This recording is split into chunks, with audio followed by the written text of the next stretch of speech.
Hi everyone, good morning, good afternoon, good evening to everyone. I'm sure we're watching from everywhere around the world. I think we have about 300 people online now. Our panelists are from, speaking from the UK, from the US, from Sweden, from Chad, from Nairobi as well. So it's quite a global audience. Without wasting time, I think to discuss this very exciting topic for today, food without farmers. This is the future we want. We've got really very good panelists to talk about this with you today. I'll just run through quickly just to introduce the panelists to you very quickly, and then we'll get into the substance. First, we have George Monbiot, who's an author. He's a columnist with The Guardian and also an environmental campaigner. He's very well known. I know quite a lot of his work as well. George really is a really good person. He's worked a lot on natural climate solutions, and he even co-presented with Greta on some of his TED Talks. And his TED Talks actually attract 40 million views at a time, 50 million views. So that's quite... So we really hope to get some good value from him today. Our second speaker will be Gunnar, Mr. Gunnar Rundgren. Gunnar has worked most parts of organic farm sector globally, working from farm to policy over 50 years now. He's been a consultant for the United Nations, for the World Bank, and for various big development organizations. He became a board member of IFAM in 1998 and has since then, worked a lot on this subject. He's honorary, doctorate in quite a number of institutions. So he's going to talk to us today quite detailedly about this from an organic farming sector perspective. Our third speaker would be Mrs. Hindou Oumarou Ibrahim from Chad. Hindou is very well known in the climate sector. She's an environmental activist and from Chad, and she works basically with pastoral communities looking at indigenous rights and environmental protection, mainly in Chad, but across Africa. She founded and is leading the Association for Indigenous Women and Peoples of Chad, AFPAT, and has been engaged in global campaigning for indigenous communities and was recognized recently with the Pritzker Emerging Environmental Genius Award. So we've got, as our fourth speaker, Dr. Walter Willett. Walter is a professor of epidemiology and nutrition at Harvard University, the Harvard T.H. Chan School of Public Health, and has been a professor at the Harvard Medical School for quite a number of years. He's even been dean of chair of the Department of Nutrition for more than 25 years. He's very well published. And just to let you know, he's also among the top 3 most cited persons in all areas of science. That's quite phenomenal, with about 1,900 peer-reviewed articles. And he's also a member of the National Academy of Science in the US. Our last speaker would be Mrs. Julia Leonard. She's worked as a data information manager of the Research Institute for Organic Agriculture up until 2019, and Julia is quite well known for leading quite some important work in the organic agriculture sector. She's led the annual report, the World of Organic Agriculture, that has been published quite well and well known, and she's also led and produced the State of Sustainable Markets report in partnership with the International Trade Center and the States of Sustainable Initiatives. She grows, her own family farm and worked for 6 years at the family company. She's also been a board member of a farm since 2017. So we've got a really, really great panel today. And I'm really grateful that they took the time and they're present here to talk to us. So we'll go through our panelists. Each one of them would have about 4 minutes to talk a little bit about this topic. And we'll start with George.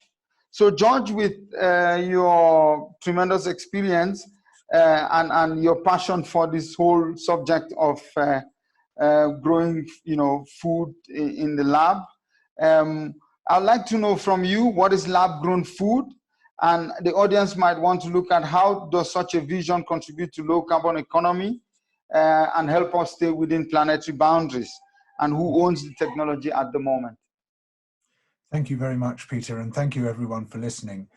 I've become interested in this subject of lab-grown food for two reasons. One, because of the tremendous damage done to the world's living systems by principally the livestock industry with its massive use of land, very often land which could otherwise be harboring tremendous ecosystems and fantastic wildlife and defending indigenous people.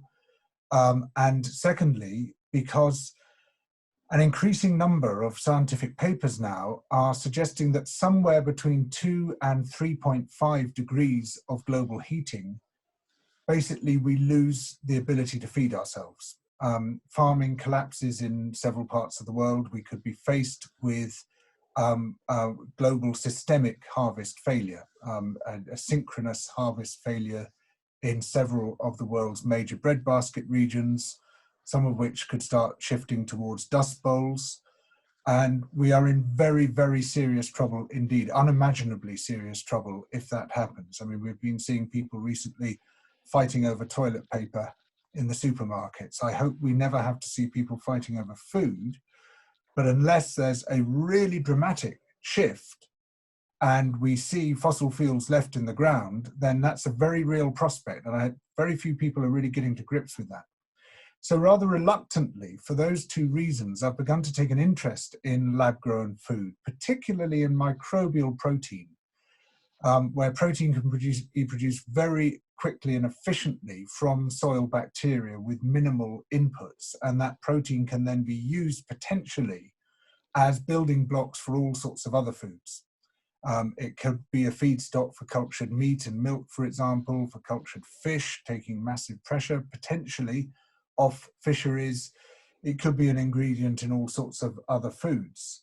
I see it both as a way of potentially replacing some of the meat products which we use with such devastating effect at the moment, ecological effect, and as an insurance policy to develop in case we do fail to get a grip with climate breakdown and we do face structural global famine if we rely entirely on farmed products under those circumstances.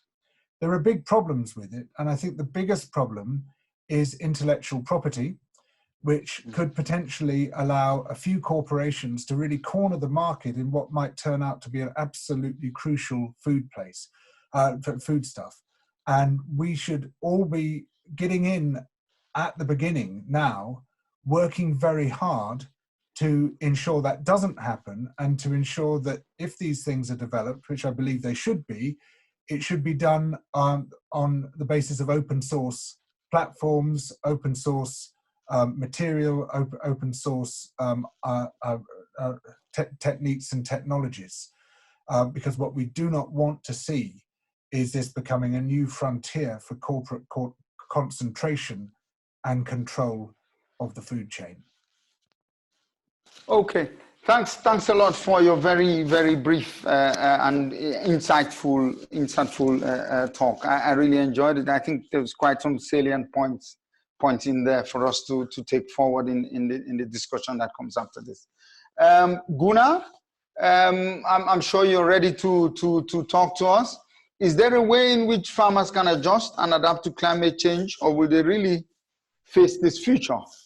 How are global markets shaping demands and farming? And how do you have any ways in which we can try and reduce this impact for them? Well, let me start with the later part of it. Good morning, good afternoon, everybody, by the way. I think I start with the market perspective because overall, by and large, the markets are very important in today's world. In fact, I think we already know how to farm sustainably, and I think we know how to eat healthy. The problem is, in my perspective, is not really lack of technology or even lack of information. I think we perfectly know what to do, but it's simply not profitable. It's simply not doable within the economic framework we have constructed. If you look at the problems, the ills of the food system, animal factory farming, endless monocultures, all the chemicals used, the dramatic loss of biodiversity, obesity, malnutrition, food waste, bad working conditions, and threatened livelihoods for small farmers and pastoralists, I think they all come together by being driven by the same force, the global market economy or capitalism, call it what you like. I mean, take it, for example, food waste. I mean, we are morally condemning consumers because they waste food, but why are they wasting food? Why do they buy more than they need? The market economy has basically transformed food into a commodity, into a product whose main purpose is to be bought and sold. And the role of the consumer in this system is basically to buy. They buy too much food, they eat too much food, they eat the wrong kind of food, food with cheap calories, which are produced by giant corporations. And in the end, they throw away a big share of the food they buy, which is totally coherent with the logic of the market. It's the same with clothes or anything else. We are over consuming because the market wants us to buy more and more. And if you go on the farmer's side, the problems with industrial farming are all triggered, I would say, by the market economy. Animals and plants are just commodities to be sold in competition with millions of other producers doing exactly the same thing.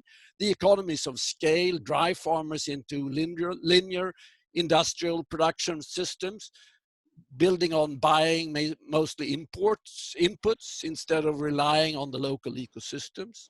And specialization and mechanization go hand in hand with this. And the end result is what we have, so to say. And I think we need to challenge that system rather than to look into technological fixes. Of course, there will always be technological development, and we also within the organic and sustainable agriculture, we can improve, we can do research, but basically I think we already know how to farm and eat sustainably. Thank you. Oh, thanks a lot, Gunnar. I think that a very interesting discussions, and I see there's a thread almost emerging already from the first two talks. But we'll leave that for the questioning session. Let's go to Hindou. Hindou, good to have you here as well. How can we protect food sovereignty for indigenous people and other vulnerable groups under such scenarios in the long run? Is there a way to combine traditional knowledge with technological advancement? Some of the things Gunnar talked about, can we bring that into the indigenous setting? Thank you very much, Peter, and good afternoon to everyone. I hope that in this moment, all of you and your families doing well.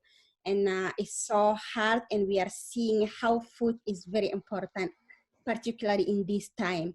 And food sovereignty become a big challenge actually now, because when they close all the border, the lockdown, everyone, but they let the food shipping to be open. And this is around all the continent and all the countries, they took this decision in the natural way. So that's make our discussion very valuable, because what is the food sovereignty of each state, each nation, but each community. So that's what indigenous peoples do, because when we talk about food sovereignty, we always talk about us, about how we produce in our community, but how we respect the food that we eat, and how culturally it's representing us. That can come from the farmers, from pastoralists, from the fishermen, and from the hunter-gatherers that depend from the food and the brood. So in indigenous people's way, we always have the land who is the most important for us. So that's why we are just like laughing where the international community started by organic food, calling the organic food. We say like we already eating organic and we already growing organic because we use our traditional knowledge to make the balance in our soil, to fertilize it in the natural way. And one of the example I can share with you as a cattle herder coming from Oumarou pastoralist. So why we continuously doing our nomadic way of life, because when we move one place to another one, our cow should become a natural fertilizer to the land. So it can help growing the pastures. It can help also the farmers now with the climate change impact to come and sit in this land to grow up them food. So when you use like the chemical and when you use the natural fertilizer, you know exactly it is different, because we are seeing that the people that using chemicals, they change the farm maximum in 5 years. And that's exactly what's happening in all over part of Africa. And us coming from the Sahel, I know how the food security impacting the peoples, but I know also how indigenous peoples are doing the best to know when they have to plant them seeds. And that's linking directly to our knowledge. So we do have a traditional knowledge based on astrology. So there are a number of the stars that can be positions who can announce the coming rain season. And when those stars are not well fixed with our atmosphere and the moon positions, even there is a first and second rain, you can't plant your crop. You have to wait. And sometimes even there is no rain, but this position is just to link it in a right way, you can plant your crops, and that help you to get the food that you want for your community.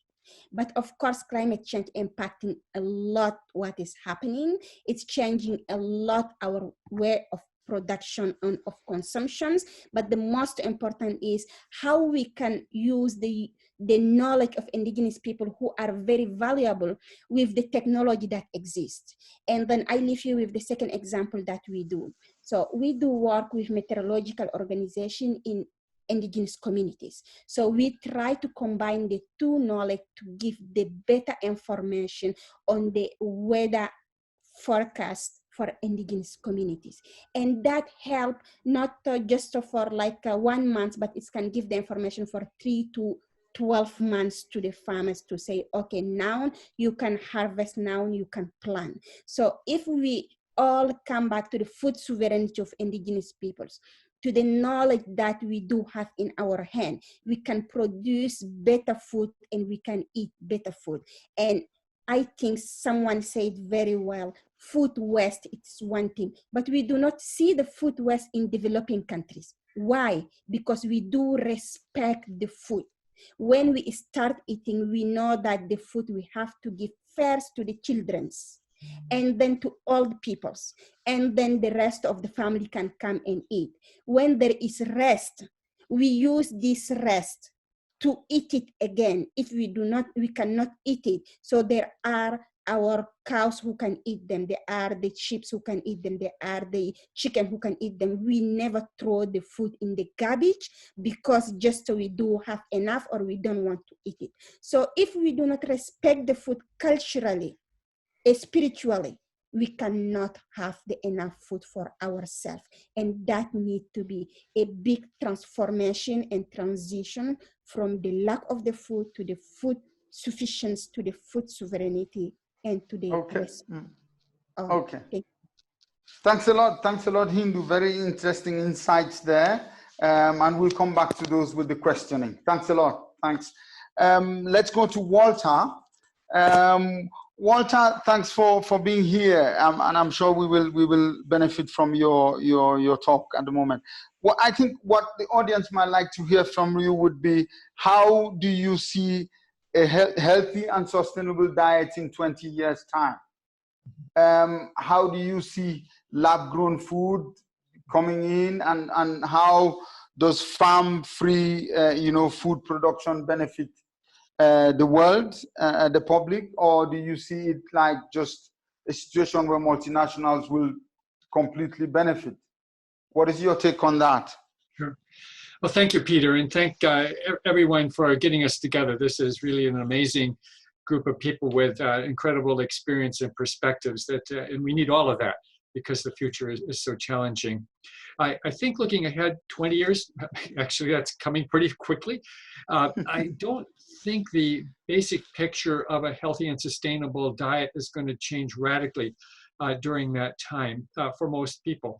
And from lots of research, we understand that for it to be optimally healthy, it should be primarily plant-based, not entirely necessarily, but emphasizing vegetables, fruits, nuts, seeds, whole grains, and with optional and modest amounts of dairy, fish, poultry, and other meats. The best studied example by far is the traditional Mediterranean diet, but we know we can put those kind of pieces together using the dietary traditions of pretty much the whole world, whether it be Africa, Asia, Latin America, or elsewhere. And I think we do really need to put those pieces together like has been done in the Mediterranean diet tradition in a way that is enjoyable, aspirational, and regarded as smart because it is both healthy and environmentally sustainable and affordable. So a lot of shifting our eating patterns has to be dealt with on the demand side. Unfortunately, as Gunnar mentioned, there are economic reasons that have been a lot of the drivers to create this situation of terrible diets that we have now. It probably, maybe not necessarily the worst, but in the US now, obesity is up to 42%. And with the COVID epidemic, the main reason that people are getting seriously sick and dying is because they either have diabetes, obesity, hypertension, heart disease, which are really primarily conditions that are diet driven. So that we know that people are dying early because of those conditions. We've known that for a long time, but now it's just happening in a dramatic way before our eyes. I do think we'll see much more variety in production systems, including lab-grown meat and perhaps greenhouses in desert situations where various types of protein foods are produced in amazing ways that they can be now, even where you need very little water and just capturing the tremendous amount of solar energy that's coming down in those situations. And I would strongly encourage research and development and creating as many options as we can, because we don't totally understand the future. And I agree with George, we need all the options we can on the table. And we don't really know what the optimal set of experiences, options will be given conditions that are changing very rapidly before us. But I also agree with Hindou that we should first look to traditional knowledge and practices that have accumulated and been refined over thousands of years. And for healthy dietary pattern for a culture, first look at the traditional culture and foods that are produced and consumed as a starting point. It's not always, from what we understand now, optimal. I could say that about the Northern European diet. It was a diet that people could subsist on in Northern Europe in harsh conditions, but not the healthiest diet. It was really a heavily animal-based diet that we see clearly isn't the most healthy diet. There are some real advantages I can see from farm-free production of meat. Now, I don't think we need meat in high amounts, but if people want to have modest amounts, that can be produced without antibiotics, less disease transmission, potentially more efficient than the kind of industrial production of meat that we have now, because that's just so inefficient, feeding grain to cattle and such tremendous inefficiency in that system and a huge amount of greenhouse gas produced in the process. There's, I think, a growing place for urban gardening, and especially for highly perishable foods like greens. But we're not going to produce large amounts of grains and many other crops in urban areas. I already mentioned possibly desert farming, where we can minimize the water that's needed and use maybe algal systems. More efficient greenhouses in colder climates can clearly play a role. So I think there is virtually everything we're producing, we can do better. And we need research on how to do that better, how to optimize every kind of production system.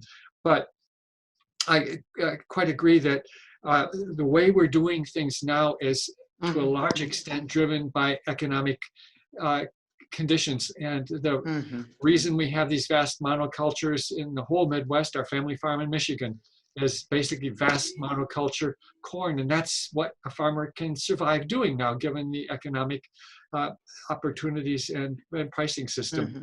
So we do really have to look carefully at the mix of loans, subsidies, taxes. As some people said earlier, what we're doing now does not really internalize the cost in terms of greenhouse gas production, pollution, when we go to buy something that looks very cheap in the store. Okay, thanks. Yeah, thanks, Walter. You want to wrap up, or you done? That's it. Yeah, thanks a lot, Walter. Really good points. We'll come back to those, I'm sure, and I'm sure people are asking questions. Please remember to type your questions on Slido as we go. So when we come back from Julia's intervention, then we can take some questions. So Julia, thanks for your patience. Thank you for waiting. Now we would just like to hear from you. How might we equip farmers with the right skills and the right knowledge needed to farm sustainably? Previous speakers have spoken a bit about that. How do you see that? See us doing that and make sure that people are integrating the local traditions, and what role for agroecological approaches such as organic? How does that play in? Well, first I would like to rethink the question. I think we keep on saying we need to train farmers. We need to, we treat them like childs that need knowledge, and they have vast knowledge. As Hindou said, as Gunnar said, knowledge is there. So we actually maybe should try to empower them. We should actually try to connect them, to exchange, to bring the knowledge they have of their landscape, of their environment, of what grows there, how the climate behaves there, and actually try to diversify the systems we have. We have an homogenization of systems right now. We are trying to apply one diet, one system all across the world, and I think that's one of the main reasons that brought us to the crisis we have right now, that we are eating 5 products all around the world that brings also obesity, that is not really giving the nutrients we need.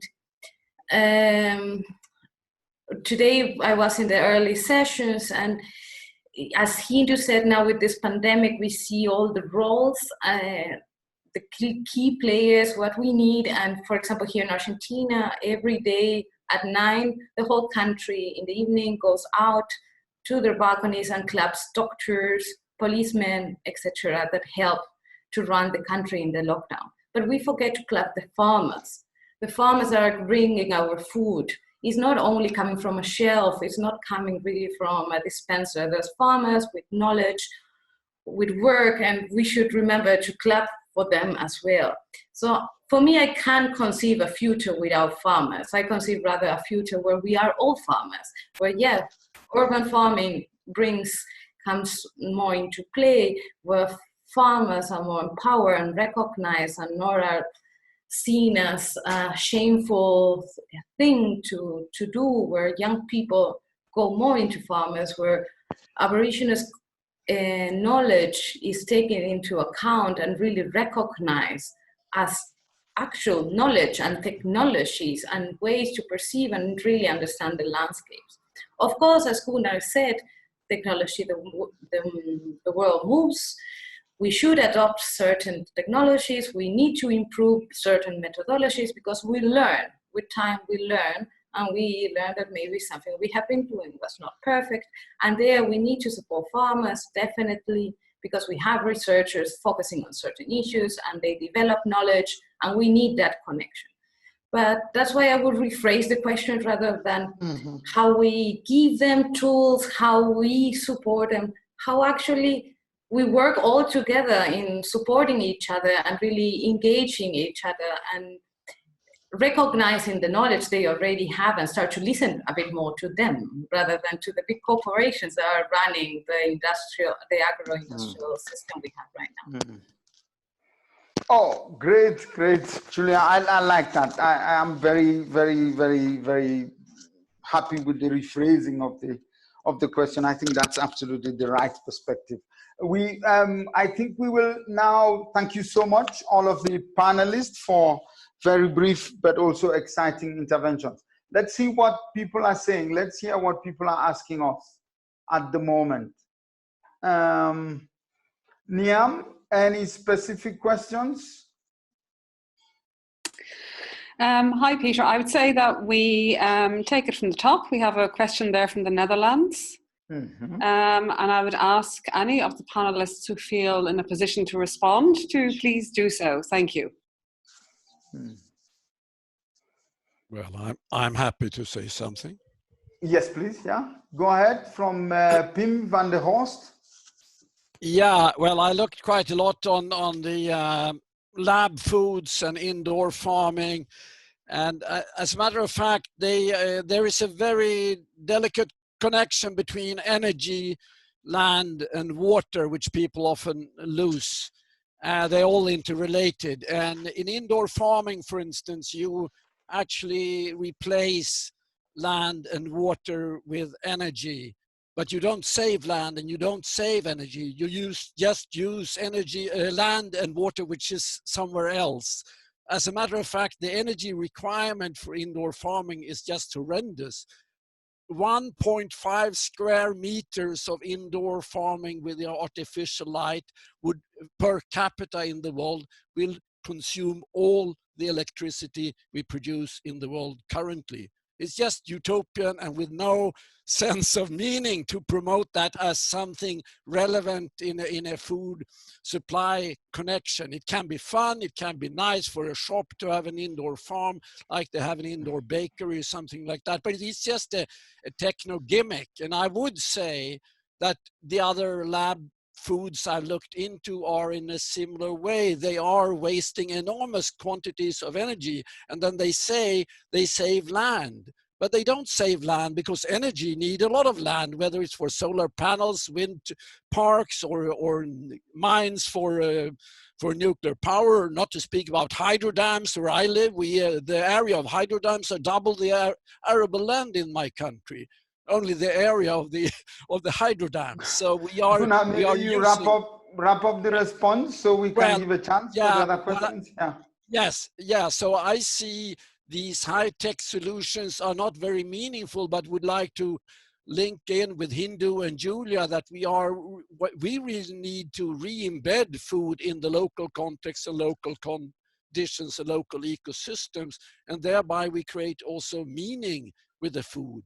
Instead of having it just as something you buy or sell, you re-embed it and give it meaning back to food, because we need meaning also, not only nutrients from food. Okay, thanks a lot, Gunnar. I'll go to George. There was a question, an anonymous question. The second one was about, it says lab-grown food is controlled by global corporations using often GM resources and bacteria. Why should we embrace that kind of industrial food?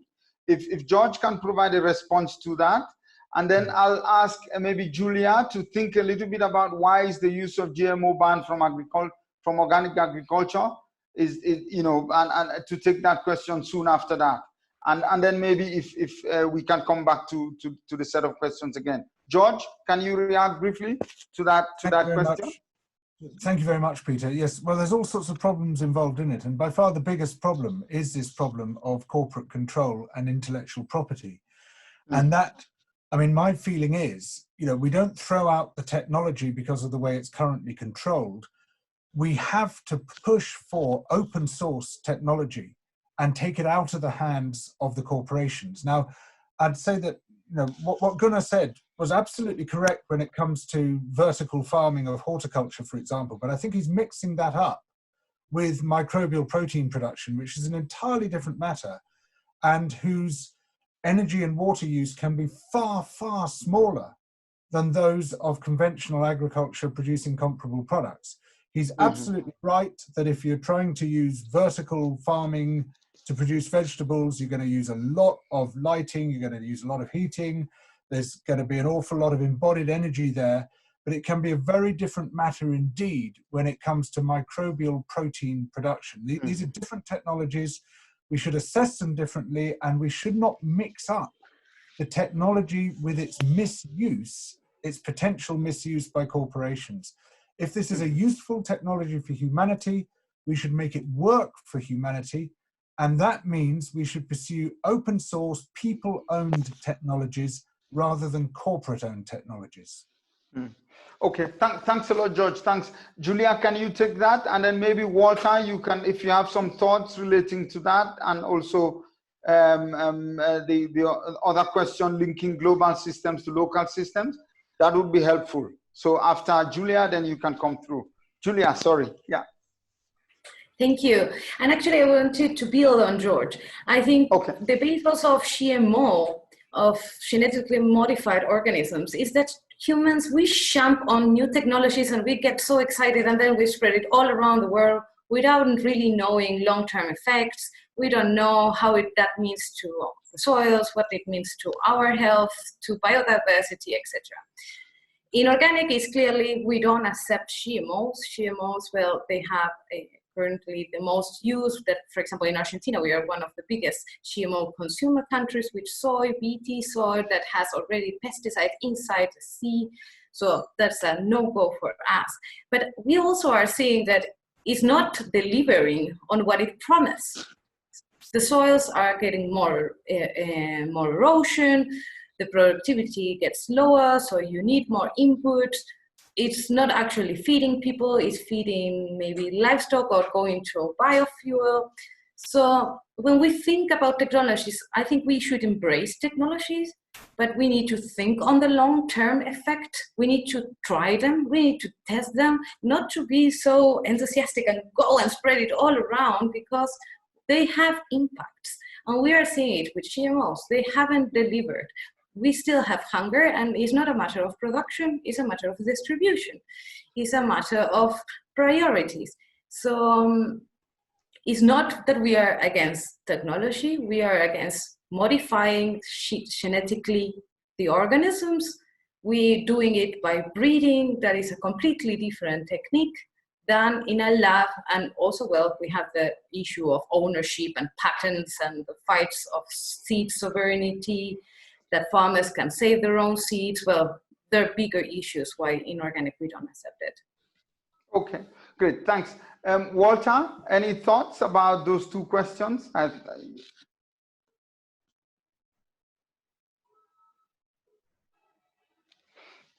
Just an absolute sharp set of rules. And that I think, like Julia said, we shouldn't totally take GMOs off the table if there are some very careful, thoughtful, smart ways to, say, have some crops that might be more drought resistant in a situation where conventional crops are failing.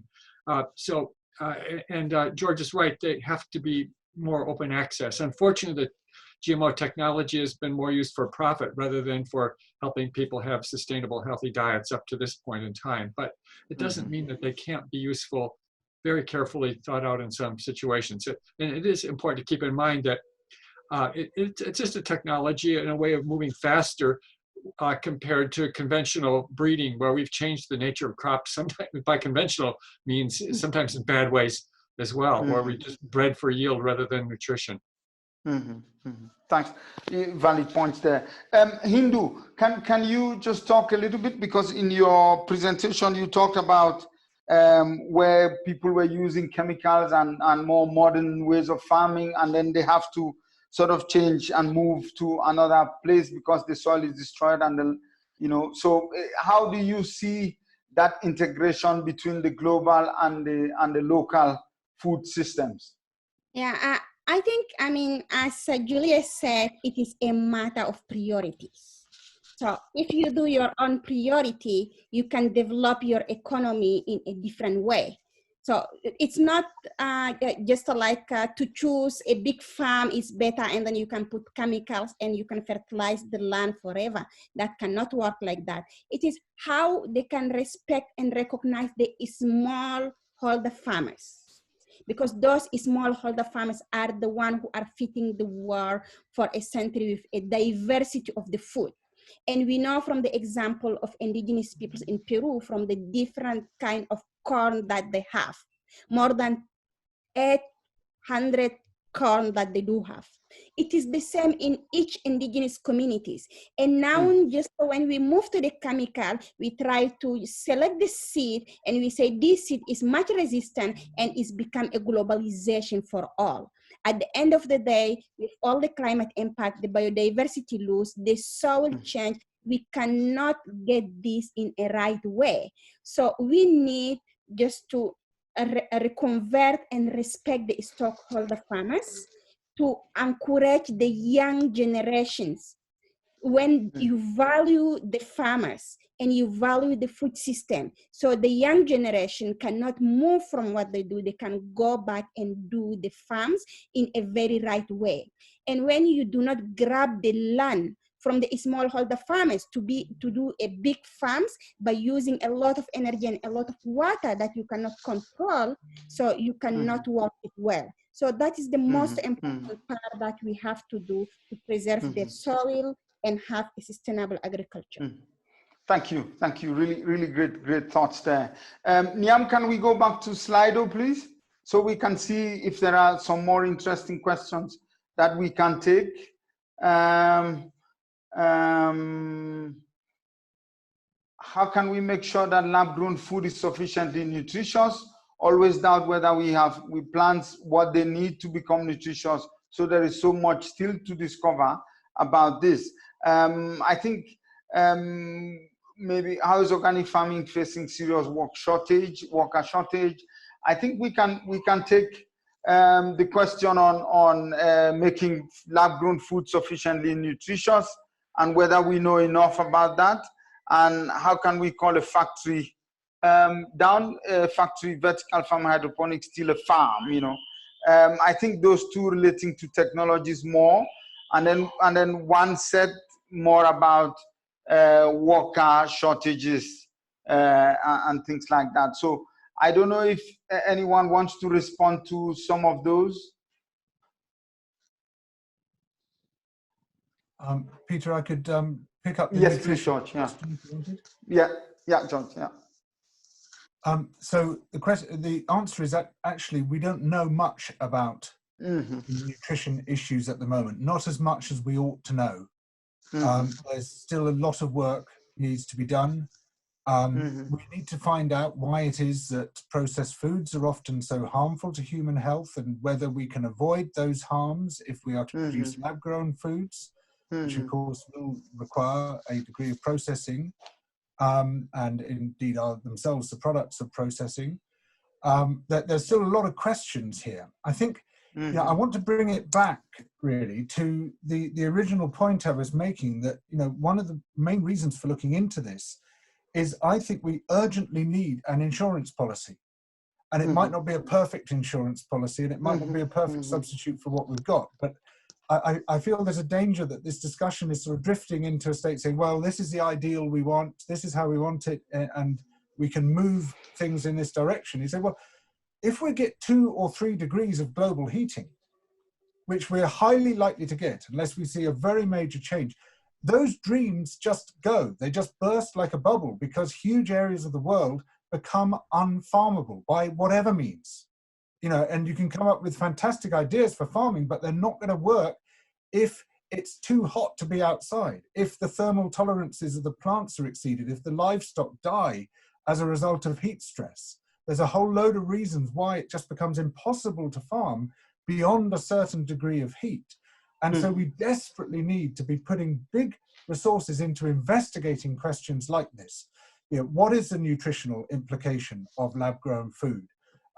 Can we do it without it falling into corporate hands? Can we do it safely? What are the energy implications, etc.? We need to, we must never close our minds to these questions. They are absolutely crucial. They could be crucial for human survival.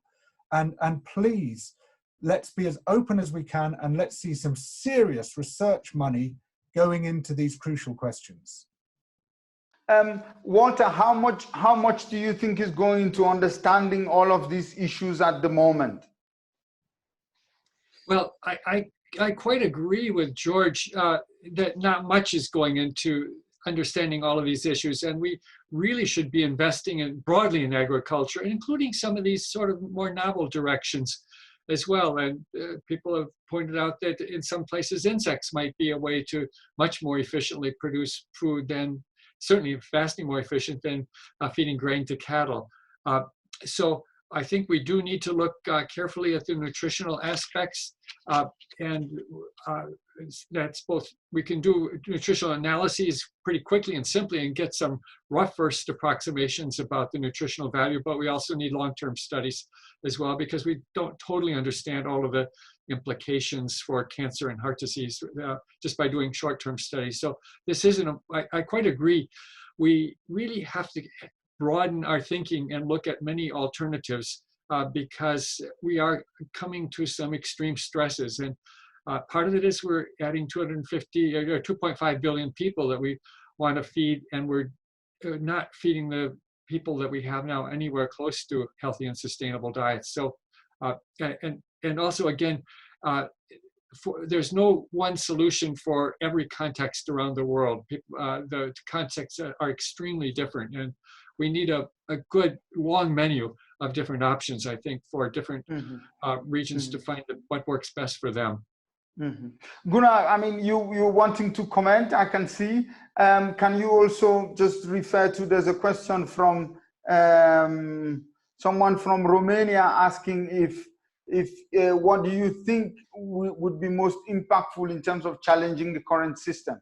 Also, okay, as well as you comment on. Well, I hope I get time. Yes. Well, I don't disagree that there can be a need to do research in new ways of producing food, but I do have a problem with a narrative of, you know, starvation, etc. We've seen that before. It was the same in 1960s, and the end result of that debate in 1960s we have now is the Green Revolution. It's the giant monocultures that Walter speaks about. They are a direct result of the narrative going on in the 1960s, which led to more irrigation, more chemical fertilizers, etc. And we actually have an enormous oversupply of agriculture crops today, which in turn is driving the livestock industry, especially chicken and pork production, is actually driven by the monocultures that you see in the Midwest or in Mato Grosso or other areas in the world where you have transformed whole landscape into producing just one or a few crops. That is really driving the livestock industry, the animal farming industry, the factory farms. But in essence, we have a huge oversupply of agriculture products, which is a problem for farmers, I would say, especially for small farmers, because the prices are depressed in a way where you can't survive on small scale farming. Even traditional farmers like herders are losing out because people buy cheap chicken instead of buying grazed cattle, so to say. So I think we should not, I mean, I am also concerned about climate change, but I'm quite convinced that we have enough capacity to produce good food for the people of the world today. And I'm quite sure we will have that also within 20 years and 30 years. I'm less sure about 100 years. We'll see about that. And the other question, what I think is the option to change is actually to relocalize food systems more and more and embed them in the local cultures, because that's also how you make resilient systems, which is very well highlighted today with all the impacts of the corona crisis, that we need much more resilient food systems. And the only way to get that is actually to re-embed food in the local ecosystems and in the local cultures. And adapt the local diet again to what you can produce locally, instead of buying food from all the world, eating the same sushi or wheat loaf all over the world. So that's my input to what we need to do. Thank you. Just to respond, do you think, Gunnar, from a developing country perspective, we have all the technology, the way Gunnar says it, and to feed the countries as well? Hindou, please. Yeah, actually, I agree with what George said. If the world's going very warm, we cannot get the food that we want. So it's very important to know that now, I mean, even yesterday in the TV, I was seeing that they're saying people in Africa will be more than 50 million by the end of the year who will be faced with the food insecurity. So always it is like the same discourse, but the numbers are changing and increasing every day. So rather than changing the discussion on, oh, Africa, you are going to face the food insecurity, why they cannot say like, oh, we need to tackle climate change and limit the greenhouse gases. So by the next 10 years, if we didn't take a right decisions on how we can be in 1.5 or maybe 2 degrees, so we can have any kind of agriculture, it's not going to be happen in developing countries. So that's the thing, is not having a technology with a big farms that they want to transform Africa and feed people of Africa. No, we need to stop climate change, restore our biodiversity. We do have our knowledge and support the smallholder farmers, and then the food insecurity can be faced. Without climate change tackle, without the SDGs reached, I think the food security will be a big challenge, not only for Africa, but for all the rest of the world. Julia, any quick comments for like 30 seconds from your side? Yeah, just on the discussion, please. Yeah. Yeah, very, very quick. I fully agree. We have climate crisis. It's not climate change. It's climate crisis. Climate change is already here. And I think farming is a way to tackle it. Farming, doing it properly, adapting to the local conditions, really storing carbon in the soil, really restoring ecosystems is a way to tackle climate change. So we should see also farming as part of the solution to not reach those 5 degrees. Grassing is also part of the solution. Cattle is also part of the solution, but it depends where we do it. So really adapt systems to the local situations.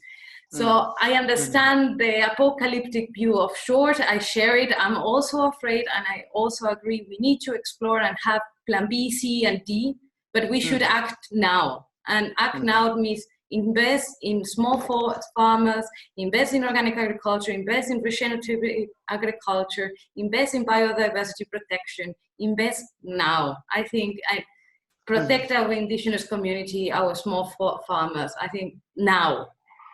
Okay, I think that's a very good wrap-up statement from your end. Can we go through the panelists? Just 30 seconds, please. What is your last take-home message? And we can start with Julia. 30 seconds. What is your last take-home message from this discussion? One sentence would be nice. Let's act now. It's now the moment. Okay, Walter? I would like to also emphasize what we eat as well as how we produce it, because we are on a track to really very destructive outcome in terms of our global environment.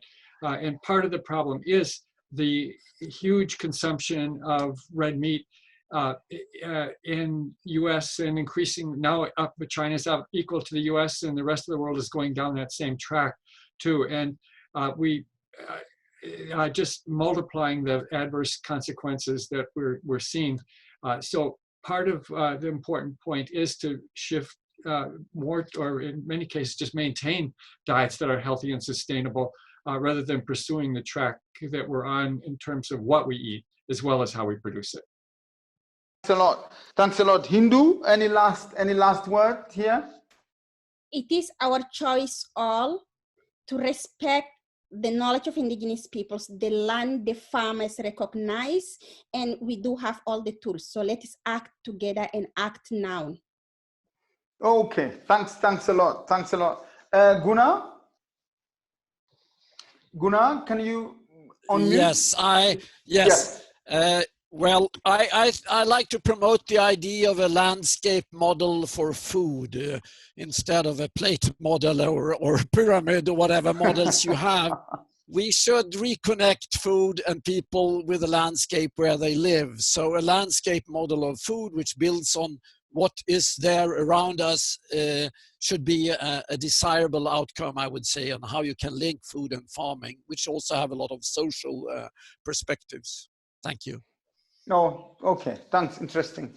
George, any last take, 30 seconds? Well, thank you everyone for a really fascinating and important discussion. The key issue for me is we face the greatest predicament humankind has ever faced, which is the gathering collapse of our life support systems, including our farming support systems, which is the entire natural world. Obviously, we have to do everything we possibly can in our power to prevent that collapse from happening. We need to be throwing everything there is in it. We can see with the pandemic that governments are prepared to act, but let's act on climate breakdown. Let's stop that from happening. But at the same time, let's ensure ourselves against the possibility that it does happen, and I'm afraid that is a very strong possibility indeed, by keeping a very open mind about where our food might be coming from. Thanks a lot, George. Thanks. Really, really useful point. I think we've got quite a good an interesting set of messages today. I think coming out that we need to go back to our traditional food systems to look at ecosystem-based food, the sort of landscape approach to this, I think is a really useful point. I think we've come up with the discussion that lab-grown food is part of the bigger set of options that we need to think about, but think about every technology in a very specific way, but look at how do we manage that for the good of mankind and in a sustainable way. But also the corporate discussion was quite important here, looking at how do we take this technology out of the hands of corporates to take it away from profit to more open source and for better use, by people. I think the call to action now, I think, is important. There was an important point about looking at instruments that we can use to address the current market asymmetries at the moment that are not favoring healthy and nutritious diets. I think Walter made that point with changing our incentive infrastructure in terms of loans, taxes, and subsidies that sort of help the market. But I think overall, act now, look at all the options, go back to the more ecosystem-based and more healthy options. I hope that sort of captures the essence of our discussions. Otherwise, thank you very much. I don't know if Conrad wants to close up, but I think George, Gunnar, Hindou, Walter, Julia, thank you so much. It's been phenomenal, exceptional. We've had more than 1 million people connected, so that's really great, and the messaging has been going across. Thanks a lot. Bye, everyone. Great sharing. Thank you for a great job. Thanks. Bye. Thank you, everyone. Conrad, do you want to take over? Yes. Thank you so much, Peter. See you in real person sometime. Yeah. Right. I also want to say thank you to everybody. I want to say thank you to Peter. Thanks for moderating. It was a fascinating discussion. Thanks to everybody in the panel. It was a great discussion, great debate. Some big topics coming out here. We're really talking about our collective future and how we're going to try and come up with solutions and come up with them very, very quickly. I'm sitting here in Bonn in what is promising or threatening to be the next serious drought in Germany in less than 3 years, 2 of them already in the last 3 years. Africa to Bonn, and I thought I was leaving dust bowls and drought behind when I left, when I came to Europe, and clearly it has followed me here. And I think this is really part of what we have to accept. So thanks for that. I would like to make a quick turn back to our interaction, go back to Slido and see what we have there. What are the last few thoughts that came through? What are the key takeaways from this forum? Thank you, things are happening. Yes, things are happening, and they have to happen very, very quickly. I don't know if there are other takeaways coming through from there. There was some building bridges between food communities, AIDS economies, and ecologies. Yep, good thoughts. We had a lot of questions that we just unfortunately could not get to. Really good questions, some challenging questions, in that group, asking, you know, how does the organic sector join this move? How do we become part of the activist move? How do we bring these issues of climate change and agriculture together? The issues that we have there that we have to deal with. And we will pick up on some of these questions. We will take them back into our fora, and we will try and answer and keep the debate going. And that's really where I would like to start closing us up. I would like to invite you to visit our blog. Organic Without Boundaries is our blog. You can reach it through our website. And on the blog, we tackle a number of these issues. We have you talk to us, bring it in. Food is complicated, says somebody, save the soil. Yep. I don't think food is that complicated. I think it's people who are complicated. We're making it more complicated than it's complex, yes, but it is great. So with that, I really want to start saying goodbye. We've had a long day together. I would like to thank everyone for making this possible. We had a team of people right around the world, working all the way from Indonesia to Bonn, to the Americas. Thank you for everybody, the panelists and moderators, especially for your contribution. Really, the whole from Mix International and GLF behind the scenes. And until we meet again, be well, be safe, stay healthy, and stay connected. Social distancing doesn't mean that we cannot be close in our hearts and in our minds. Be blessed, and goodbye.